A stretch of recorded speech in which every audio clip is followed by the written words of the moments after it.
আসসালামু আলাইকুম hello everyone. আশা করি সকলেই ভালো আছেন। আমি আপনাদের দোয়া আশীর্বাদ আলহামদুলিল্লাহ ভালো আছি। যারা নতুন স্মার্টফোন কিনতে চাচ্ছেন তাদেরকে বলবো যে আপনারা কিছুদিন অপেক্ষা করেন। এটাই বুদ্ধিমানের কাজ হবে। কারণ অনেকগুলা হাই-ফাই কোয়ালিটির স্মার্টফোনগুলা কিন্তু আসতেছে। কম দামি, বেশি দামি। কম দামে থাকলেও ভালো কিছু স্পেক এবং ফিচার নিয়েই আসতেছে। ভালো কিছু দেওয়ার তারা ট্রাই করবে। অতএব অপেক্ষা করাটাই বুদ্ধিমানের কাজ হবে। আজকে আমরা কথা বলবো আপকামিং লেটেস্ট স্মার্টফোন ২০২৪ এবং ২০২৫ জানুয়ারির মধ্যে কোনগুলো আসতেছে সেইগুলো নিয়ে।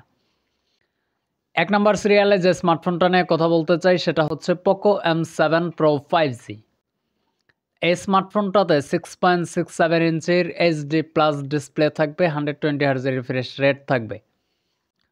র্যাম এবং স্টোরেজ হিসাবে আসবে 6GB র্যাম এবং 128GB স্টোরেজ। প্রসেসর হিসাবে থাকবে মিডিয়াটেক ডাইমেনসিটি 7025 আলট্রা।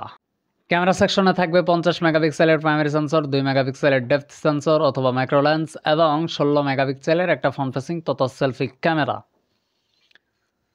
5100 mAh ব্যাটারির সাথে 45 ওয়াটের একটা ফাস্ট চার্জার থাকবে। ও হ্যাঁ, এটাতে আইআর ব্লাস্টারও আছে, যদিও এটা কত হাজারের মধ্যে আসবে, 20 থেকে 22,000 টাকার মধ্যে আসতে পারে। দ্বিতীয় নম্বর যে স্মার্টফোনটা নিয়ে কথা বলতে চাই সেটা হচ্ছে টেসলা PI ফোন। 6.73 ইঞ্চের অ্যামোলেড প্যানেল আছে, 120 হার্জ রিফ্রেশ রেট আছে, HDR10 এবং HDR10+ এর সাপোর্ট আছে। র্যাম এবং স্টোরেজের কথা বলতে গেলে 16 এবং 512GB র্যাম বেস ভ্যারিয়েন্টে আসবে। আর এটার ডিসপ্লেকে প্রোটেকশন করবে সম্ভবত গরিলা গ্লাস ভিক্টাস। এই ফোনটার ক্যামেরা সেকশনে থাকবে 50 মেগাপিক্সেলের প্রাইমারি সেন্সর, 50 মেগাপিক্সেলের আলট্রাওয়াইড শুটার, 50 মেগাপিক্সেলের telephoto zoom lens. 24 FPS 8K তে ভিডিও করা যাবে। এটার ফ্রন্ট ফেসিং তথা সেলফি ক্যামেরা হিসেবে আসবে 32 মেগাপিক্সেলের একটা ফ্রন্ট ফেসিং তথা সেলফি ক্যামেরা। 5000 mAh ব্যাটারির সাথে 120 ওয়াটের চার্জার সহ আসবে। আজকের লিস্টের 3 নম্বর সিরিয়ালে যে স্মার্টফোনটা নিয়ে কথা বলতে চাই সেটা হচ্ছে Realme 11X।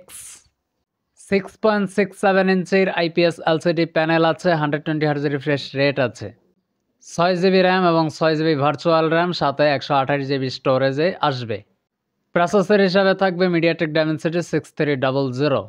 50 মেগাপিক্সেলের প্রাইমারি সেন্সর, 2 মেগাপিক্সেলের ডেপথ সেন্সর এবং 8 মেগাপিক্সেলের একটা ফ্রন্ট ফেসিং তথা সেলফি ক্যামেরা। 5600 mAh ব্যাটারির সাথে 45 ওয়াটের একটা ফাস্ট চার্জার থাকবে। লেটেস্ট আপকামিং স্মার্টফোন পরবর্তী যেটা নিয়ে কথা বলতে চাই সেটা হচ্ছে Oppo Reno 13 Pro 5G। Reno সিরিজটা অত্যন্ত জনপ্রিয় আপনাদের কাছে, এমনকি ভালো কিছু দেওয়ার আমাদের ট্রাই করে বরাবর। তো এইটাতেও তার ব্যতিক্রম নয়। 6.83 ইঞ্চের অ্যামোলেড প্যানেল আছে, 120 হার্জ রিফ্রেশ রেট থাকবে, HDR10+ এর সাপোর্ট তো অবশ্যই থাকবে। র্যাম এবং স্টোরেজের কথা বলতে গেলে 12GB plus 12GB virtual RAM এবং 256GB স্টোরেজের সাথে আসার সম্ভাবনা আছে। প্রসেসর হিসাবে থাকবে মিডিয়াটেক ডাইমেনসিটি 8350। এইটাতে ক্যামেরা সেকশনে থাকবে 50 মেগাপিক্সেলের প্রাইমারি সেন্সর, 50 মেগাপিক্সেলের আলট্রাওয়াইড শুটার এবং 8 মেগাপিক্সেলের ফ্রন্ট ফেসিং তথা সেলফি ক্যামেরা। এইটাতে ভিডিও করা যাবে 4K 60 FPS এ। 5800 mAh ব্যাটারির সাথে 80 ওয়াটের ফাস্ট চার্জার থাকবে এবং 50 ওয়াটের ওয়্যারলেস চার্জিং সাপোর্ট সহ আসবে।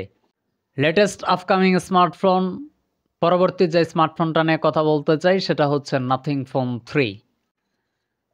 এই নাথিং ফোন 3তে 6.67 ইঞ্চের অ্যামোলেড প্যানেল আছে, 120 হার্জ রিফ্রেশ রেট আছে, HDR10+ এর সাপোর্ট আছে।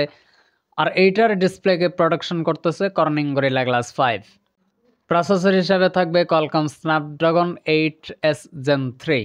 64 মেগাপিক্সেলের প্রাইমারি সেন্সর, 50 মেগাপিক্সেলের আলট্রাওয়াইড শুটার, 32 মেগাপিক্সেলের টেলিফটো জুম লেন্স এবং 32 মেগাপিক্সেলের ফ্রন্ট ফেসিং তথা সেলফি ক্যামেরা। 5000 mAh ব্যাটারির সাথে 100 ওয়াটের একটা ফাস্ট চার্জার থাকবে এবং 50 ওয়াটের ওয়্যারলেস চার্জিং সাপোর্ট থাকবে। পরবর্তী যে স্মার্টফোনটা নিয়ে কথা বলতে চাই সেটা হচ্ছে টেকনো V Fold 2 এবং V Flip 2 অতি শীঘ্রই লঞ্চ করতে চলেছে। 7.85 ইঞ্চির এলটিপি AMOLED থাকবে, আর এটাতে প্রসেসর হিসাবে থাকবে 8020। র্যাম কততে আসবে, ক্যামেরা কততে আসবে এটা আমি জানি না, অন্য কেউ হয়তো জানতে পারে। পোকো F7 এটার স্পেক এবং ফিচার এটা আমাদের এখনো অজানা। তো এই তো ছিল আজকের লেটেস্ট আপকামিং স্মার্টফোনের কিছু তথ্য। ভুল ত্রুটি মাফ করবেন। আপনাদের লিস্টে আরও কিছু থাকলে কমেন্টসে জানাই যাবেন। আর আজকের ভিডিওটা কেমন লাগছে এটাও কমেন্টস করতে ভুলবেন না। তো যদি ভিডিওটা ভালো লেগে থাকে মাস্ট একটা লাইক দিবেন। যারা চ্যানেলটা সাবস্ক্রাইব করেন নাই অবশ্যই সাবস্ক্রাইব করে যাবেন। দেখা হচ্ছে আশরাফ জনের ব্র্যান্ড নিউ কোনো নতুন ভিডিওতে, আরও ইন্টারেস্টিং নতুন ভিডিওতে।